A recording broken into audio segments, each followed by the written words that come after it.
안녕하세요. 요길입니다. 반갑습니다. 올해 노벨문학상 수상자인 한강 작가가 스웨덴 스톡홀름 할리먼에서 7일 오후 5시에 강연을 했죠. 지난 31년간의 작품 세계를 회고하는 내용이었는데요. 원고를 쭉 읽어봤는데 할리먼 웹사이트에 가보시면 PDF 한글 파일 올라와 있고요. 또 한국 언론사 기사들 중에서 원문을 다 게재한 기사도 있더라고요. 이걸 읽어보니까 내용이 너무 괜찮아서 좀 간추려서 소개를 해보려고 합니다. 한강 작가는 자신의 강연을 자신이 8살 때 쓴 시를 소개하면서 시작했습니다. 이 시인데요. 1979년에 그러니까 8살 때 쓴 시입니다. 쓴지 40년이 넘었고 또 잊고 있었는데 근데 작년 1월에 그러니까 2023년 1월에 이사를 가려고 창고를 정리하다가 구두 상자 안에 일기장 연암권이 있는 걸 발견하게 되고요. 그 일기장 사이에 시집 한 권이 있는 걸 찾았다고 해요. 시집이라고 말씀드렸는데 이게 책 형태가 아니라 A5 크기의 갱지 5장을 절반으로 접고 그 가운데를 스테이플러로 찝은 낡은 책자였습니다. 표지에는 연필로 시집이라고 썼고요. 그 안에는 8편의 시가 적혀 있었는데 역시 연필로 작성됐습니다. 삐뚤삐뚤. 네. 그 중 하나가 지금 보시는 시인 거예요. 8살 아이답게 천진하고 서툰 문장으로 쓴 시라고 한강 작가는 말합니다. 잠시 읽어볼게요. 사랑이란 어디 있을까? 팔딱팔딱 뛰는 나의 가슴 속에 있지. 사랑이란 무엇일까? 우리의 가슴과 가슴 사이를 연결해주는 금실이지. 네, 전혀 천진하고 서툰 문장이 아닌데 8살짜리 아이가 쓴 시라고는 믿기지가 않는데 금실이라는 단어를 8살짜리가 쓰나요? 그리고 사랑이란 것에 대해서 이렇게 고민을 했다는 게 참 대단하죠. 자, 어쨌거나 이 시는 한강 작가가 광주에 살 때 썼습니다. 79년이었습니다. 서울로 이사가기 직전이었던 것 같아요. 아버지가 그러니까 한승원 작가가 네 짐은 네가 챙겨라 아마도 그랬지 않았을까 싶고요. 그래서 자투리 종이들과 공책들과 문제집의 여백과 일기장 여기저기 끄적여 놨던 시들을 추려서 모아두고 싶었다는 거죠. 그래서 만든 게 지금 말씀드리는 시집이었던 거고요. 그 시집을 다 만들고 나서 이건 누구에게도 보여주고 싶지 않다라는 마음을 가졌다고 합니다. 일기장 쓰는 마음이랑 똑같았던 것 같습니다. 그 8살 아이가 사용한 단어 중에는 눈에 띄는 게 있죠. 바로 사랑과 금실입니다. 8살짜리 아이가 쓴 시인데 이게 뭐 그리 큰 의미가 있을까 싶었는데 아니더라고요. 한강 작가는 그때 사용한 단어 몇 개가 지금의 나와 연결되어 있다고 느낀다 라고 말해요. 특히 사랑이라는 단어, 이게 자신이 소설을 쓸 때 줄곧 영향을 미쳤다는 거예요. 한강 작가는 소설 중에서도 장편 소설 쓰는 일에 특별한 매혹이 있다고 말합니다. 왜냐하면 한 편을 쓰려면 짧게는 1년, 길게는 7년까지 걸리는 일이고, 그러니 개인적 삶의 일정 기간과 맞바꾸만 결과물이 바로 장편 소설이라는 거죠. 바로 이런 이유 때문에 좋다라는 겁니다. 이게 무슨 말이냐? 내 삶의 일정 기간과 맞바꿔도 좋다고 결심할 만큼 중요하고 절실한 질문들 속으로 들어가서 머물 수 있기 때문이다 라는 거죠. 그리고 그 질문의 끝에 다다를 때 그 소설을 완성하게 되고요. 그때 즈음에 또 다른 질문들이 사슬처럼 또는 도미노처럼 포개어지고 이어져서 새로운 소설을 시작하게 된다고 말합니다. 그 중요하고 절실한 질문들에 대해서 좀 더 이야기를 해보겠습니다. 먼저 채식주의자인데요.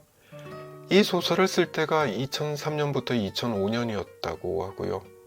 이때 한강 작가가 갖고 있던 질문들은 무엇이었을까?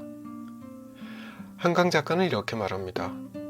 한 인간이 완전하게 결백한 존재가 되는 것은 가능한가? 우리는 얼마나 깊게 폭력을 거부할 수 있는가? 그걸 위해 더 이상 인간이라는 종에 속하기를 거부하는 이에게 어떤 일이 일어나는가? 네, 이 소설이 던지는 질문들이 그러했고요. 사실은 이 소설은 그렇게 질문의 상태에 놓여 있죠. 응시하고 저항하며 대답을 기다리며 이 소설 전체가 그렇게 질문의 상태에 놓여 있다고 한강 작가는 말합니다. 그 다음 장편 소설이 바람이 분다 가라죠. 이 소설에선 달라진 문제의식을 보여줍니다. 폭력을 거부하기 위해 삶과 세계를 거부할 수는 없다는 거죠. 다시 말해 우린 결국 식물이 될 수는 없다는 거예요. 그럼 어떻게 해야 하느냐? 목숨을 걸고 분투해야 하는 거죠. 이때 한강 작가의 질문은 이겁니다. 마침내 우리는 살아남아야 하지 않는가? 생명으로 진실을 증거해야 하는 것 아닌가? 네, 질문의 색깔이 완전히 달라졌죠. 한강 작가의 질문은 5번째 장편 소설 히라보 시간에서 또 한 번 달라진 색채를 보여줍니다. 이 소설에서 한강 작가가 갖고 있던 질문은 이겁니다. 인간의 가장 연한 부분을 들여다보는 것, 서로의 온기를 어루만지는 것, 이것으로 우리는 마침내 살아갈 수 있는 것 아닐까? 이 세계가 더덥고 폭력적이지만 그럼에도 우리는 마침내 서로의 온기를 어루만짐으로써 살아갈 수 있는 것 아닐까? 네, 정리를 좀 해보죠. 채식주의자에서 주인공은 폭력을 거부하고 삶과 세계를 거부하고 그리고는 응시합니다. 대답을 기다리면서. 그런데 식물이 되는 게 답이 아니라면 그럼 분투해야지, 살아남아야지, 생명으로 진실을 증거해야지. 이게 그 다음 소설이죠. 바람이 분다 가라의 핵심 내용이었습니다. 태도의 전환이 있었던 거예요. 그리고 한 발 더 나가서 히라보 시간, 여기선 결국 우리는 서로의 온기를 어루만짐으로써 살아가게 된다 라고 말하죠. 이때 거의 답을 찾은 듯 했어요. 그죠? 이 소설을 출간하고 나서 한강 작가는 이렇게 다짐했다고 합니다. 앞으로는 빛과 따스함의 방향으로 한 걸음 더 나아가는 소설을 쓰겠다. 네, 그러니까 자신이 어디로 갈 것인지 그 답을 거의 찾은 상태였던 거죠. 근데 한강 작가를 막아서는 뭔가가 나타납니다. 빛과 따스함의 방향으로 나아가는 소설. 이걸 써보겠다고 제목도 지어놓고 한 20페이지 정도 쓰기도 했답니다. 근데 이 소설을 쓸 수 없게 하는 무언가가 내 안에 있다는 걸 깨달았다는 거죠. 그게 뭐냐? 네, 광주였습니다. 한강 작가의 가족이 광주를 떠난 게 1980년 1월이었고요. 바로 4개월 뒤에 광주에선 학살이 벌어진 거죠. 그때 한강 작가는 9살이었습니다. 그리고 당시에 참상을 담은 사진첩을 어른들 몰래 봤던 게 12살 때였다고 해요. 잘 모를 때죠. 정치적 의미를 파악하기엔 너무 어린 나이입니다. 하지만 그 어린 소녀의 무의식에는 광주가 깊이 각인됐겠죠. 그리고 그때도 이런 의문을 가졌다고 합니다. 인간이 어떻게 이런 행동을 하는가? 곤봉과 총검을 휘두르는 군인들의 모습을 보면서 인간이 어떻게 이런 행동을 하는가라는 의문을 가졌던 거죠. 반면에 다친 사람들에게 피를 나눠주려고 대학병원 앞에 길게 줄 서 있는 사람들의 사진을 보면서도 똑같은 의문을 가졌다고 합니다. 인간이 어떻게 이런 행동을 하는가? 같은 질문인데 내용이 다르죠. 인간이 어떻게 이런 행동을 하는가? 같은 질문인데 내용이 다릅니다. 한강 작가는 말합니다. 양립할 수 없어 보이는 두 질문이 충돌해서 풀 수 없는 수수께끼가 되었다. 수수께끼가 되었다. 네. 그리고 이 수수께끼가 2012년 당시 한강의 작품 세계를 또 다른 길로 안내하게 됩니다. 앞서 말했지만 2012년 봄에 한강 작가는 삶을 껴안는 눈부시게 밝은 소설을 쓰려고 했습니다. 근데 이 수수께끼를 풀지 않고는 앞으로 나아갈 수 없다는 걸 알게 됐다는 거죠. 그래서 한강 작가는 광주를 공부하기 시작했다고 합니다. 900여 명의 증언을 모은 책을 구해서 약 한 달에 걸쳐서 매일 9시간씩 읽어서 완독했다고 하고요. 그리고는 광주뿐 아니라 국가폭력의 다른 사례를 다룬 자료들을 읽었다고 하죠. 인간이 전 세계에 걸쳐서 긴 역사에 걸쳐 반복해온 학살에 대한 책들을 읽었다고 합니다. 그렇게 열심히 공부하고 열심히 궁리해서 나온 책이 바로 소년이 온다 였죠. 한강 작가가 사랑 그리고 고통이라는 키워드를 마음에 품게 된 계기가 된 소설이기도 합니다. 이건 나중에 좀 더 이야기하겠습니다. 원래는 이 소설을 쓸 때 광주를 소재쯤으로 생각했었다고 해요. 근데 12월 어느 날 눈 쌓인 망월동 묘지를, 그 얼어붙은 묘지를 걸어 나오면서 생각했다고 하죠. 광주를 소재로 다루는 게 아니라 정면으로 광주를 다루는 소설을 써야 되겠다라고 마음을 바꿔먹었다는 거죠. 이때 한강 작가는 두 개의 질문을 갖고 있었다고 합니다. 20대 중반에 일기장을 바꿀 때마다 맨 앞 페이지에 적었던 문장들인데요. 현재가 과거를 도울 수 있는가? 그리고 산자가 죽은 자를 구할 수 있는가?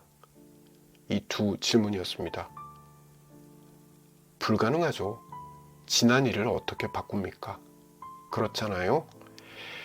이 두 질문이 한강 작가에겐 당시 마음에 품고 있던 화두였는데, 근데 이 화두가 광주를 풀어내기엔 적합하지 않은 것 같다는 생각을 하게 됩니다.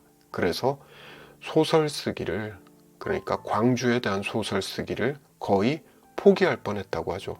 근데 바로 그때 어느 야학 교사의 일기를 읽게 됐다고 합니다. 박용준이라는 분인데 1980년 5월 당시에 YMCA 건물에서 군인들에 의해 살해된 분입니다. 이분이 남긴 마지막 일기에는 이렇게 쓰여 있다고 합니다. 하느님, 왜 저에게는 양심이 있어서 이렇게 저를 찌르고 아프게 하는 것입니까? 저는 살고 싶습니다. 정말 전율이 흐르죠. 한강 작가는 이 문장을 읽는 순간 깨달았다고 합니다. 광주에 대한 소설이 어느 쪽으로 가야 하는지를, 그리고 더 중요하게는 그간 마음에 품고 있던 질문을 거꾸로 뒤집어야 한다는 것을 깨닫게 됐다는 거예요. 이제 한강 작가는 질문을 바꿔서 이렇게 묻습니다. 과거가 현재를 도울 수 있는가? 현재가 과거를 돕는 게 아니라 과거가 현재를 도울 수 있는가? 또 죽은 자가 산 자를 구할 수 있는가? 산자가 죽은 자를 구하는 게 아니라 죽은 자가 산자를 구할 수 있는가? 이렇게 거꾸로 물어보기 시작했다는 거죠. 이건 가능하죠. 과거가 현재를 도울 수 있는 거죠. 또 죽은 자가 산자를 구할 수 있는 겁니다. 무슨 소설 같은 소리냐? 아니죠. 소설이나 영화 말고도 현실 속에서도 이건 가능합니다. 옹고지신, 타산지석 이런 게 그냥 나온 말이 아니죠. 지나간 일에는 교훈이 있습니다. 그 맥락에서 죽은 자가 산자를 구할 수 있는 거죠. 박용준은 죽었지만 한강 작가를 구할 수 있는 거죠. 한강 작가는 이날 스톡홀름 강연에서 이렇게 말합니다. 인간의 참혹과 존엄 사이에서 두 벼랑 사이를 잇는 불가능한 허공의 길을 건너려면 죽은 자들의 도움이 필요했다. 네, 앞서 잠시 이야기했죠. 인간이 어떻게 이럴 수 있지? 곤봉과 총칼을 휘두르는 모습을 보면서 인간이 어떻게 이럴 수 있지? 라는 의문을 가졌습니다. 반면에 똑같은 의문인데 부상자를 살리기 위해서 헌혈을 하려고 길게 줄 선 사람들의 모습을 보면서도 인간이 어떻게 이럴 수 있지? 라고 묻죠.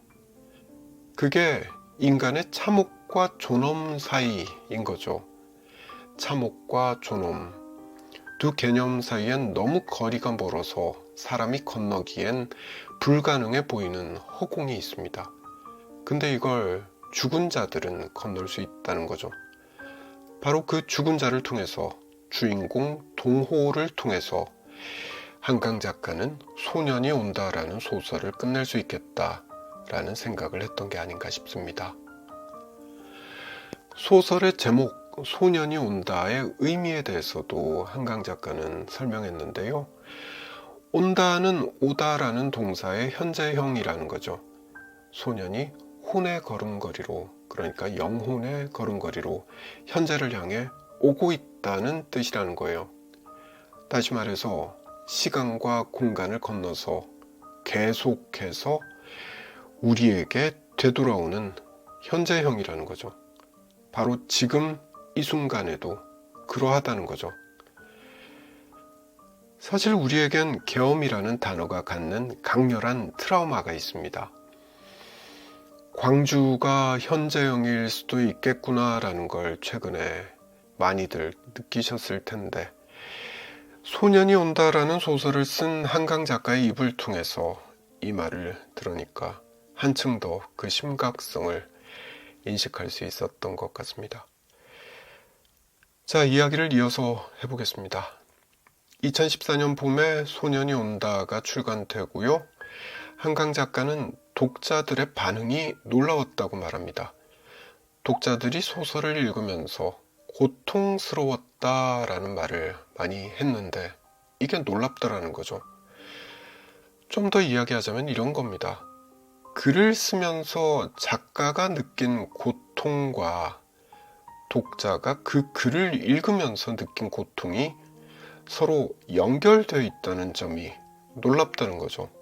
금실이 서로를 연결하듯이 고통이 서로를 연결하고 있다는 점이 놀랍다는 거죠. 한강 작가는 이제 이렇게 묻습니다. 그 고통의 이유는 무엇일까? 왜 쓰면서도 고통스럽고 그 글을 읽으면서도 고통스러운 건가? 그 고통의 이유가 무엇일까? 한강 작가는 이런 식으로 설명합니다. 우린 인간성이라는 걸 믿죠. 그런데 그 믿음이 흔들릴 때가 있습니다. 인간이 인간을 상대로 폭력을 행사하는 걸 볼 때 그 믿음이 흔들리죠. 그 인간성에 대한 믿음이 흔들릴 때 우리는 나 자신이 파괴되는 걸 느끼는 게 아닐까라는 겁니다. 당연히 파괴되는 과정엔 고통이 따르죠. 자, 그리고 이날 강연의 핵심 단어는 사랑이었는데요. 사랑과 고통에 대해서도 한강 작가는 이야기합니다. 우리는 인간을 사랑하고자 한다는 거죠.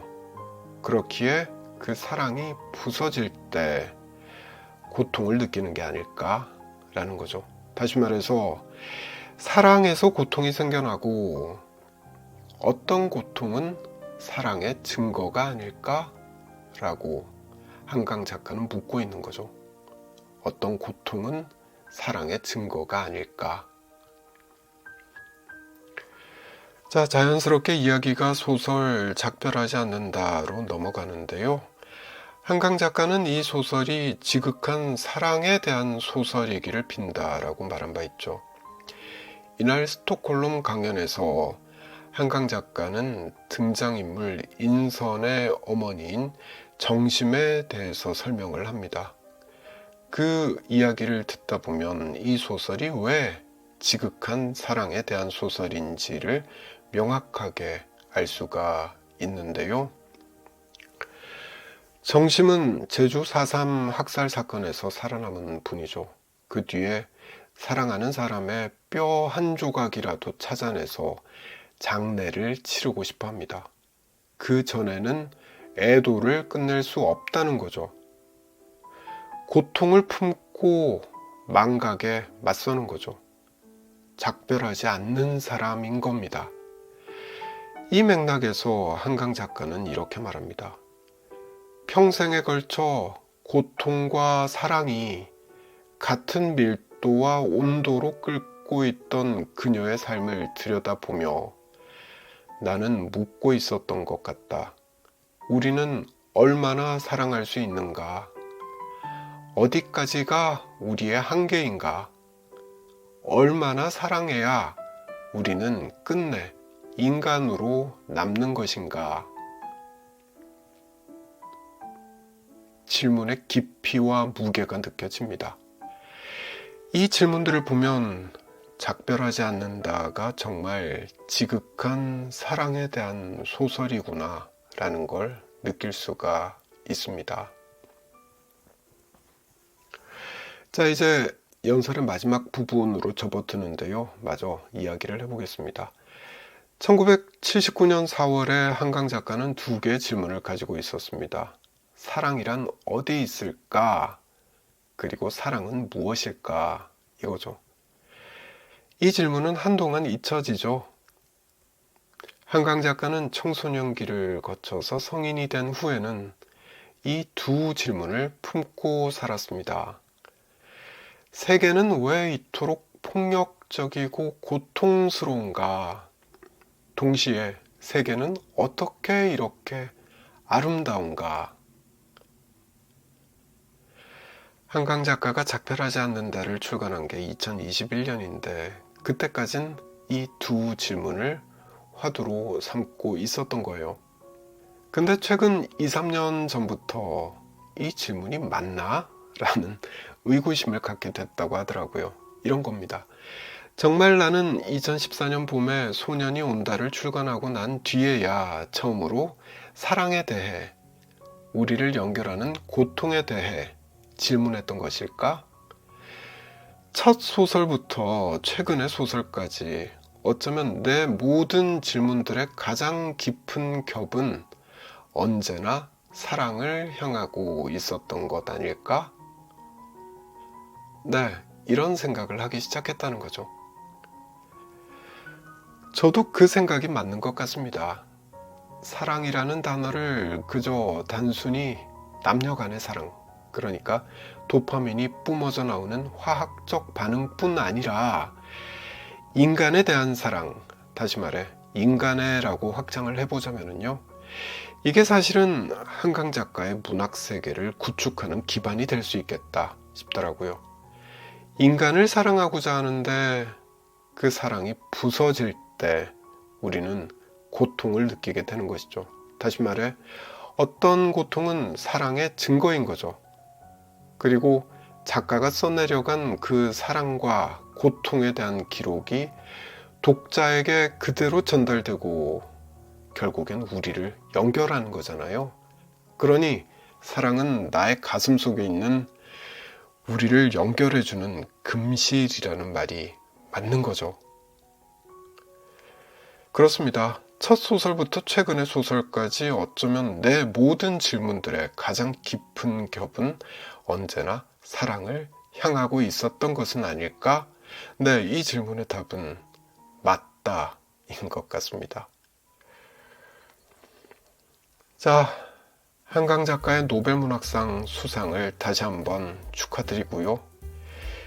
하필 계엄령 선포니 뭐니 하면서 이렇게 시국이 시끄러울 때 한강 작가의 노벨문학상 시상식이 열리게 돼서 안타깝고요.